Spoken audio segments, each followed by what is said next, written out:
Welcome to another episode of Tech Tuesday. I've got Steve. Help me with the last name, Steve. It's Ewell.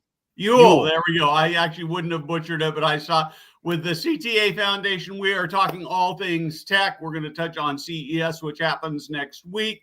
And but before we get started, this.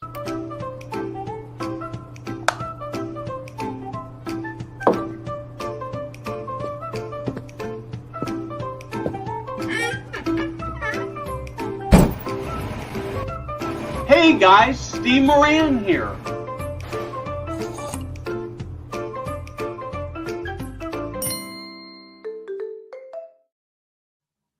Steve, welcome. I every year when I get to the holiday season like this, we go through this exercise. Should we or shouldn't we? You know, tomorrow's the first. It's a holiday, half day for a lot of people, no day for some people. And we never can quite figure out this whole social media thing, whether or not it also means that people have more free time. But here we are. And this is really appropriate because CES is coming up next week. And let's start with a little bit with who you are and who CTA Foundation is and how they tie into CES.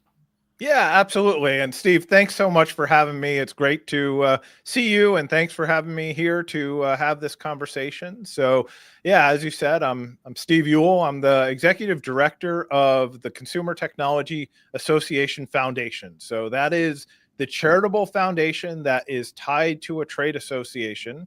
The Consumer Technology Association is a trade association that represents the North American technology industry. So that can be many of the big global brands that everyone recognizes, Apple, Sony, Samsungs across the board. But actually 80% of their membership is small or medium-sized businesses. That could be startups. That could be the installers that come and put in, whether it's a high-end home theater system or maybe an age-friendly setup within someone's home. And then we launched our foundation. Actually, the association itself just this past year celebrated its 100th anniversary. It was launched as the Radio Manufacturers Association in 1924. And as technology has changed, so has the association. But we launched the CTA Foundation about a dozen years, just a little over that now, ago as a way to give back on behalf of the industry. And we're specifically focused in on how technology can make a difference for older adults and people with disabilities. So we do a number of programs throughout the year, but we also fund a lot of nonprofit organizations that are using our industry's technologies to make a difference in the lives of older adults or people with disabilities. And we do a number of, we'll do a big pitch competition at CES again this year. We have a number of opportunities where we give away a few booths to startup companies, and we'll get a chance to dive into that a little bit more. But our tie to CES is the trade show that CTA runs each year. It happens every January in Las Vegas. We bring together about 140,000 of our closest friends from all over the technology industry, from all over the world. And it's a chance for us to really bring the industry together to talk about the trends that are happening, to highlight some of the new technologies that we'll be seeing over the next year or so. And we see that as a CTA Foundation opportunity for us to get in front of the industry, talk about the importance of both aging and accessibility, and the opportunity to work with a number of companies to showcase, what's going really well and where there's opportunities for improvement. So my first CES experience was, I think, probably 8 or 9 years ago. And it was completely overwhelming. It was so confusing, so awful. I was sort of glad I went. I swore I'd never go again. And then I came back about 3 years later, and it was a lot better because I'd been to a lot more conferences and done a lot more things. And I was actually a little bit surprised. I ran into 2 or 3 people that I actually knew there out of 140,000, which is pretty crazy. I was at a conference in Las Vegas in October where there were several people. There was a 400 person or 500 person conference. There were several people I looked forward to seeing that I never saw. So I don't know how that quite happened. Met you there. And it's a really exciting, dynamic, wonderful place. I know of a number of people who are going. But when I went, H Tech was sort of, I guess there was a little bit of H Tech, but it was just kind of sprinkled in. It was really hard to find. And now there's a ton of H Tech stuff. What's happened? Yeah, it's been a lot of work and effort that's gone into it since the first time you were there. And, there's always been some age tech at CES, but it was kind of a smaller portion of the show for many years. I have to give credit to Robin Raskin and the work that she did with Living in Digital Times to create the Silver Summit that happened for many years at CES, creating attention around the aging demographic and the opportunity that existed here. But over the last several years, as we've been able to work with the industry and get the industry to better understand the opportunities that exist with addressing the aging market, that both from a startup, what are the new innovations that could be created here, as well as working with the big global brands around, where there's opportunities for them to get engaged in this space. We've seen a real transformation over the last several years. It's started slowly, but I'd say over the last 5 years or so, it really has taken off at CES. And I think that's an important thing. It's an important opportunity for us to create this attention at the show. It reflects the fact that these companies are recognizing the opportunity that exists here and no longer just kind of writing it off as like, oh yes, we address the aging market along with everyone else, but looking at it and saying, no, there's a real opportunity. And by designing products that work well for the aging population, there's an opportunity for them to really address the needs of a massive market, both here in the United States, but really around the world. And CES is a global show. It's an opportunity. We'll see. I don't remember exactly the number of countries that are there, but it's pretty much all of them that Yeah. some representation at the show. So it really is an important area. And we do have an age tech portion of the show floor. So we tend to break the show floor up into different exhibit areas. So we have the smart home area, we have the vehicle tech area, and so on and so on. This year, what we've done is we've pulled together smart home, digital health, age tech, and a couple other kind of related categories of technologies. And we've put them all at the Venetian Expo. And it's an opportunity for us to really tell the story through those exhibits of, how does age tech relate to digital health? How does age tech relate to smart home? How does it relate to other lifestyle technologies and things along those lines? Because each of those are a part of the overall age tech story. We also have our friends at AARP with their age tech exhibit there, which is going to be massive. They've got about 20 startups that they've been involved in that they're bringing to the show. They'll also have an entire stage that they've built up, and they're going to be running content throughout the week focused on age tech. But we also have other programs throughout the week. So there will be panel sessions talking about aging and technology. We do our pitch competition, which this year is going to be focused on AI and what impact AI will have on the aging population. So I'm always looking forward to seeing those companies pitch what they're doing in this space. And AI is a broad enough topic. We've got a pretty interesting mix of companies that will be competing there. So as you sort of, oh man, how do I ask this question in a way that you can be easily answer it without getting in trouble with anybody? So are there any technologies that you see out there that you're like just really pumped up about that you see as emerging that could be transformative for older people?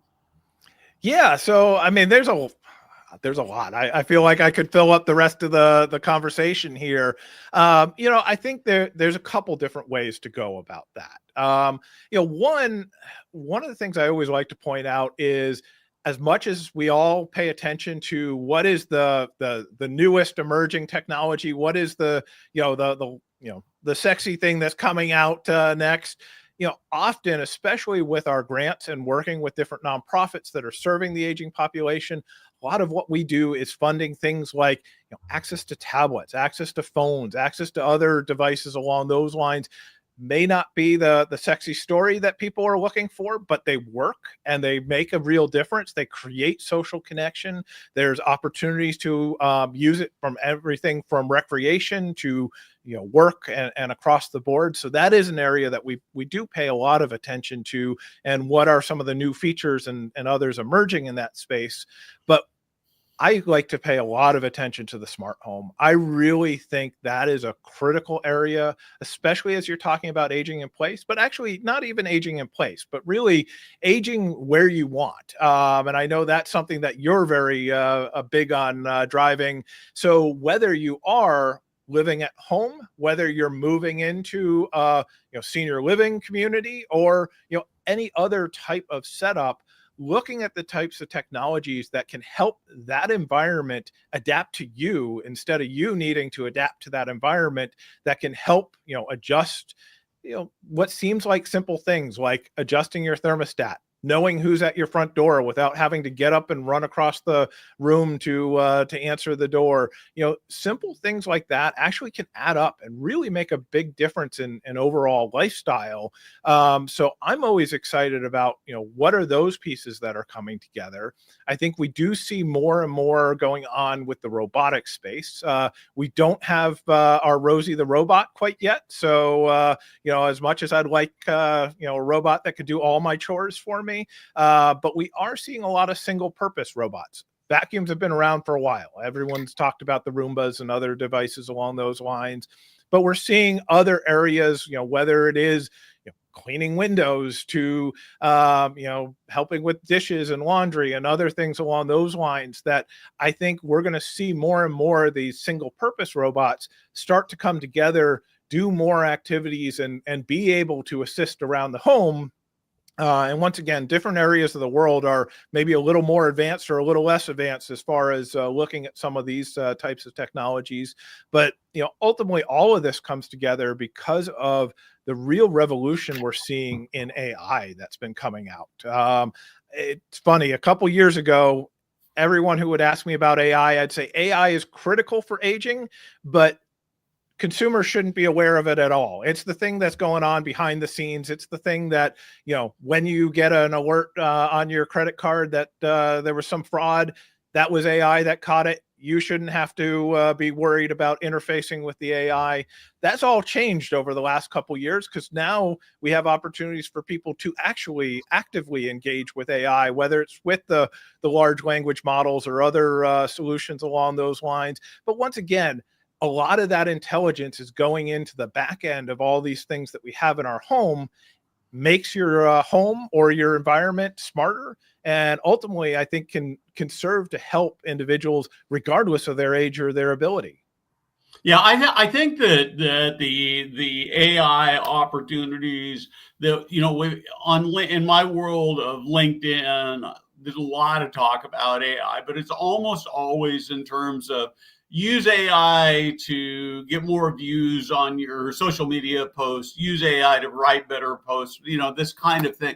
And I think there's value there. I wrote an article yesterday about 6 sort of pivotal things with senior living. I started by asking AI to write the article. And then by the time I got done, I used it as inspiration and rewrote it. And honestly, I think it gave me a better product, but it probably actually took me more time than if I just sat down and written it free form. And I probably got a better product. I don't think you'd really see AI in it. But I do think that the big value of AI is the stuff that we never see. It's being able to look at medical records and say, hey, here's some things you might look at to keep somebody healthier. Fraud alerts, those kinds of things. And I think we are just scratching the surface on that stuff. So I'm very excited to see the AI stuff that we'll see there. It's one of the things that's really interesting to me is you talk about robots. And I actually thought 7 or 8 years ago, I thought robots would be the thing that would just make it easier for people to do people stuff, relieve some of the staffing pressure. And frankly, the use of robots in senior living is still pretty limited. I virtually never, I don't know that I actually know of anybody who's using robots to do like floor cleaning or window cleaning, which seem obvious to me. We see them in restaurants, primarily in the dining services. And so the robots, frankly, have been kind of a disappointment to me because I thought they'd be more revolutionary. I think AI will have a much bigger impact, but I'd love to have your thoughts on all of that, and particularly maybe why we're still not seeing robots as widespread as I think they should be. Yeah, I think, it's one of those things that innovation is always hard to predict on how quickly these things will emerge, how quickly they'll get adopted. I think it's a matter of, one, bringing the costs down and making it more widely available and affordable for, especially when you're talking senior living communities. Depending on the community, the cost can be a major concern. And you're right. I mean, where I see it for the most part has been in dining halls and places along those lines. We are doing some work with a couple communities around social engagement robotics. I think there still needs to be more work that needs to be done in that space before, once again, I don't see the technology replacing the people. It's more of where can the technology play a role that enhances the people and the workforce.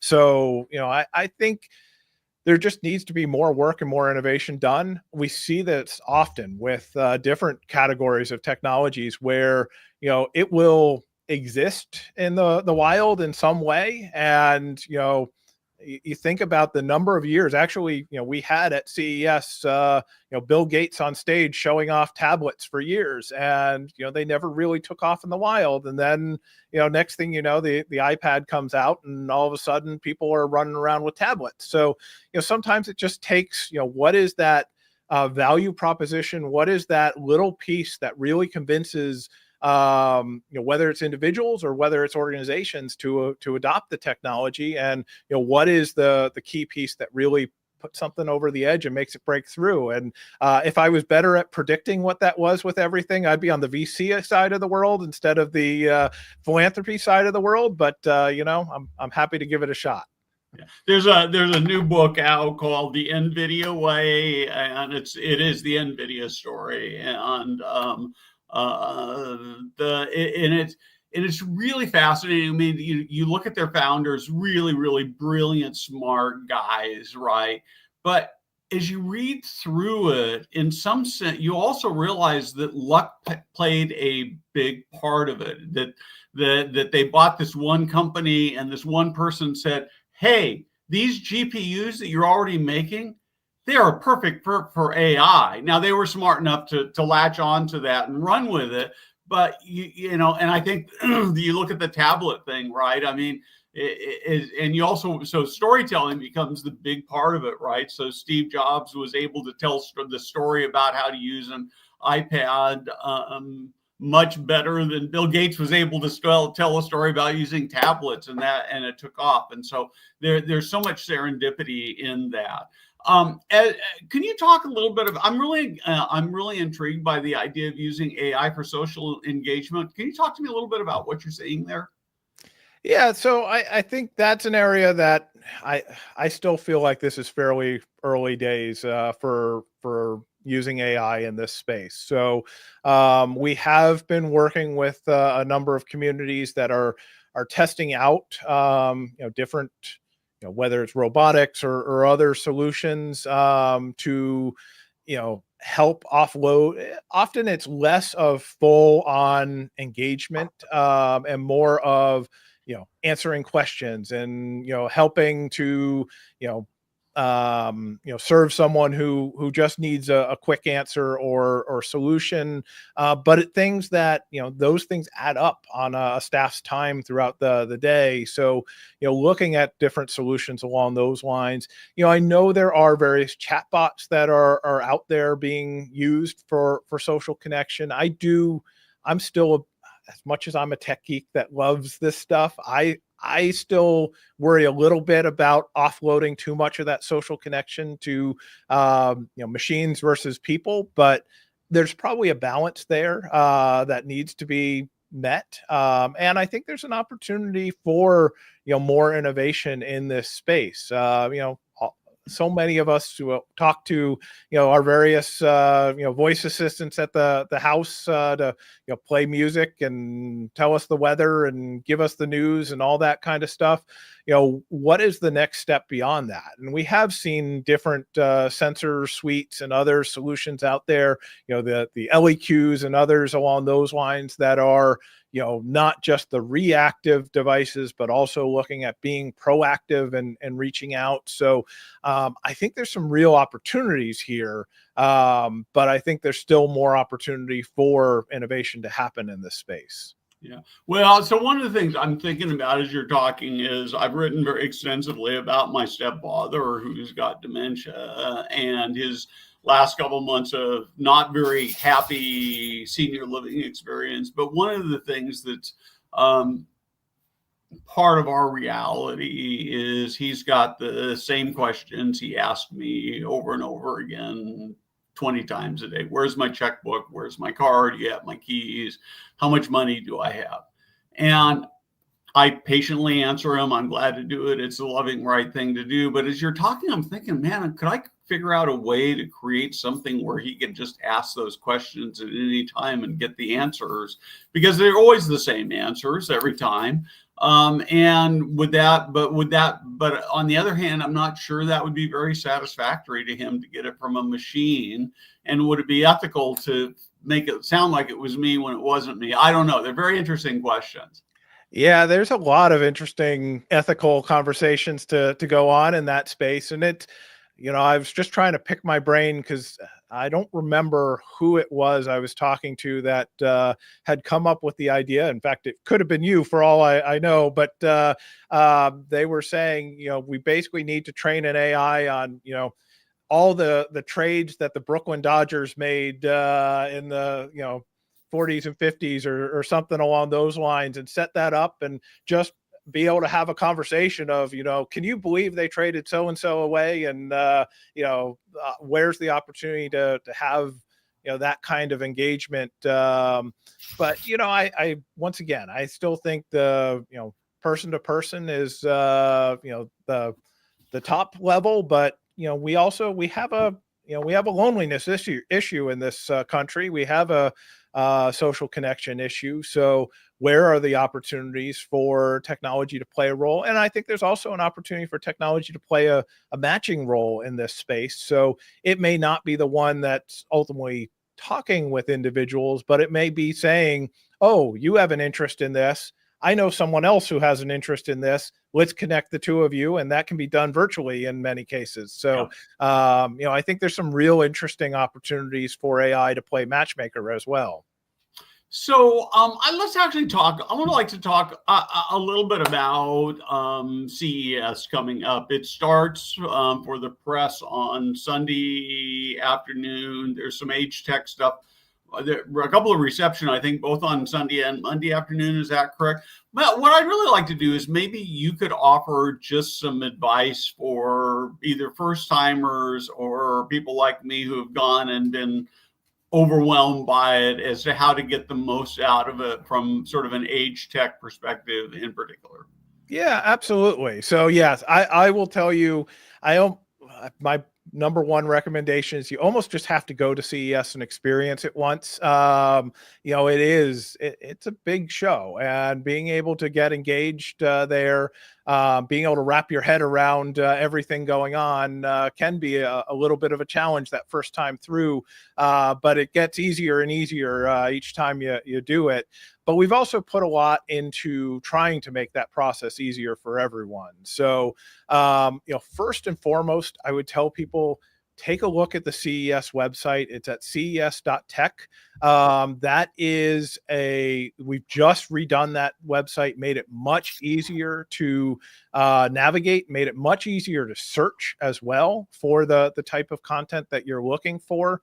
And the thing with CES is if you wanted to spend I don't know if this is actually a true fact or not, but I've been told that if you spent 10 seconds at every booth for the entire time the show floor is open, you still would not be able to visit every booth at CES. So you can't just go and, I mean, I guess you can go and just wander, but if you really want to be productive, spend a little time ahead of time looking at who the exhibitors are at CES, where they are at CES, and where there's opportunities to, rather than, what you don't want to do is, go meet with someone over at the Venetian Expo and then have another meeting over at the Las Vegas Convention Center and then another meeting back over at the Venetian Expo. You're going to spend so much time bouncing back and forth that you won't be as productive. So try to set your days. So spend a bunch of time at the Venetian. That's where you'll see the various age tech products. You'll see some of the other related types of technologies there. Downstairs in the Venetian is what we call Eureka Park. That's the startup area of the show. We'll have over 1,400 startups from all over the world there. We started a project a few years ago. Actually, I think this is the 9th year we've done it, because we wanted to make sure there was some really good either age tech or accessibility related startups there, where we give away 5 booths every year for startups that have technology that can benefit older adults or people with disabilities. The good news is now that I don't need to be giving away 5 booths to say that we'll have a bunch of startups that are addressing these audiences, but I still love to do it because it gives us a great opportunity to call attention to some of the great technologies that are working in this space. And we've got 5 really cool companies this year. We've got a company called Blueberry Technology that's making a kind of self-driving wheelchair. It's really more designed for airports and other environments along those lines to help people with navigation and going from one location to the next. We've got a company called Lotus, which is making a smart ring to be able to adjust lighting and other devices within the home. We've got a company called Make Sense, which is actually, they're focused on the blind and low vision community. And rather than having the white cane that everyone recognizes, it's basically just a small device that you hold in your hand and gives you haptic feedback based on what might be on the ground or even in the air in front of you. We've got a company called SignSpeak that is doing automated ASL interpretation. So, and one of the cool, we've seen other companies that have done ASL interpretation, but this one is both ways. So it's really interesting how they're able to, you talk to it, it creates an avatar that basically will sign to another individual, and then they can sign back to it and it will speak the language back to you. And then last but not least is a company called Solid, which is making a set of goggles that basically help to address macular degeneration. So as you're losing the vision kind of in the middle of your vision, I won't be able to explain the technology, but they're able to basically fill in those holes in your vision. So some really cool technologies that we'll be able to see in Eureka Park. And those are just the 5 that won our contest. There's going to be a ton more that I can't wait to see there. Yeah. So, and 2 other things I'd like to say about Eureka Park is it's always sort of my favorite place to go. There's a lot of funky, interesting stuff there. You can't possibly see everything. But there's always fun, delightful things that are there. And for those of you who are running technology companies, and you look at CES, you say, I could never afford to do that. I promise you, the Eureka Park booths are the cheapest exhibit space you can get at any conference, any place on the planet. They are, they're very specific criteria for, you have to be less than 5 years old and revenue stuff. But if you qualify, they're like hundreds of dollars for a booth, right? Yes, that has been a major thing. Gary Shapiro, who's the CEO of CTA, the association side, this has been a major focus of his. He sees the innovators around the country and around the world that they're pouring their life savings into a dream that they have to create a technology and create a company. So what he wants is an opportunity for these companies to come, have a chance to be at CES, have a chance to be in front of media like yourself, investors, others. So yes, it's a discounted booth. They're all 8x10 booths, but it's all focused on trying to make sure that these people are putting their all into their dream, and we want to give them a chance to be on the the big stage with all the other companies at CES. And really, we've seen companies come out of that and grow and become the big companies that we start to see on the main part of the show floor. Yeah, so it's great fun. The other thing is don't beat yourself up when it feels like a failure, because it does get better each year.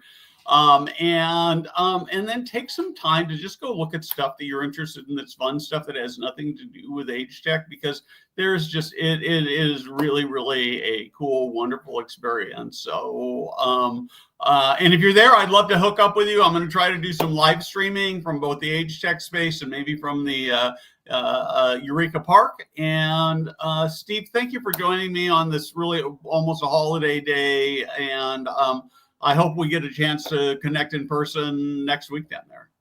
Great. Well, I'll look forward to seeing you out there, and thanks for having me. It's great to talk. Great. Look forward to it. Love your passion for technology, for the age tech space. And with that, I wish you all a happy new year, and that we will have an amazing 2025. Thanks again.